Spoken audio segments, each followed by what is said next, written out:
அஸ்ஸலாமு அலைக்கும் வரஹ்மத்துல்லாஹி வபரகாத்து.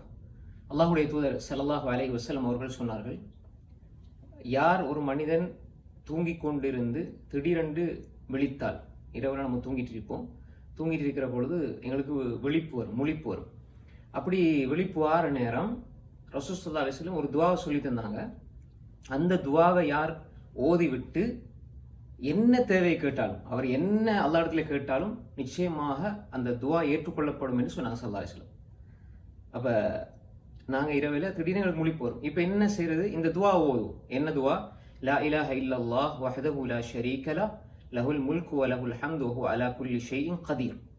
இது எல்லாருக்கும் பாடம். அதோட சேர்த்து அல்ஹம்துலில்லாஹ் வ சுப்ஹானல்லாஹ் வ லா இலாஹ இல்லல்லாஹ் வல்லாஹு அக்பர் வ லா ஹவ்ல வ லா குவத்த இல்லா பில்லாஹ். 6 விஷயங்கள். லா இலாஹ இல்லல்லாஹ் வஹ்தஹு லா ஷரீக லஹு லஹுல் முல்கு வ லஹுல் ஹம்து வஹுவ அலா குல்லி ஷைஇன் கதீர். எல்லாருக்கும் பாடம். அடுத்தது அல்ஹம்துலில்லாஹ், அதுக்கப்புறம் வ சுப்ஹானல்லாஹ், அதுக்கப்புறம் வலா இலாஹ இல்லல்லாஹ், அதுக்கப்புறம் அல்லாஹு அக்பர், அதுக்கப்புறம் வலா ஹவ்ல வலா குவத்த இல்லா பில்லாஹ். இதை ஓதி போட்டு நம்ம எதை கேட்டாலும் அல்லாஹு தஆலா நிச்சயமாக பதிலளிப்பான் என்பதாக ரசூல் ஸல்லல்லாஹு அலைஹி வஸல்லம் சொன்னாங்க. இந்த ஹதீஸ் சஹீஹுல் புகாரில 1154வது செய்தியாக பதிவு செய்யப்பட்டிருக்கிறது.